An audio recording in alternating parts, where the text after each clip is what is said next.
అందరూ దేశం కోసం మరణించినటువంటి వాళ్ళైతే మీరు దేశం కోసం జీవించండి.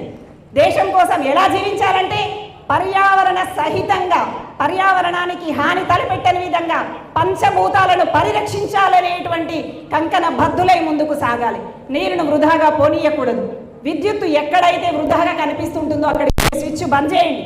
కరెంటు మరి బిల్లు మనది కాదు కదా అనుకోకండి. కష్టాన్ని కలిగించేటువంటిది ఏదైనా కానివ్వండి, దానికి దూరంగా ఉండేటువంటి ప్రయత్నం చేస్తూ ఇక్కడే కంకణ బద్దులుగా మారి ఇక నుంచి దేశం కోసం నేనేం చేయాలి అంటే ప్లాస్టిక్ని నిషేధిస్తాను, అల్యూమినియం వాడను, రోడ్లపైన ఉమ్మి వేయను. రోడ్లపైన ఉమ్మి వేయటం అంటే ద్రోహం చేసినట్టే అవతలి వాడికి. మీకున్నటువంటి రోగాలు అవతలి వాడికి అంటించగలిగేటువంటి సులభమైనటువంటి పద్ధతి రోడ్డు పైన ఉమ్మేయటం.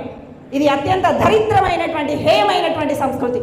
ఉమ్మొచ్చింది ఏం చేయాలి? సైడ్కి వెళ్ళాలి, నోరు కడుక్కోవాలి, అక్కడ ఉమ్మేసి ఎవరు తిరగనటువంటి ప్రాంతంలో నోటిని శుభ్రం చేసుకుని రావాలి. ఎక్కడ పడితే అక్కడ మూత్ర విసర్జనలు, ఎక్కడ పడితే అక్కడ ఉమ్మేయటాలు, ఇవన్నీ నువ్వు చేసేటువంటి దేశం అంటే మట్టి కాదో, దేశం అంటే మనుషులో అన్నారు. నా మనుషులు ఎక్కడైతే దెబ్బతిన్నారో అక్కడ నువ్వు దేశద్రోహం చేసినట్టే.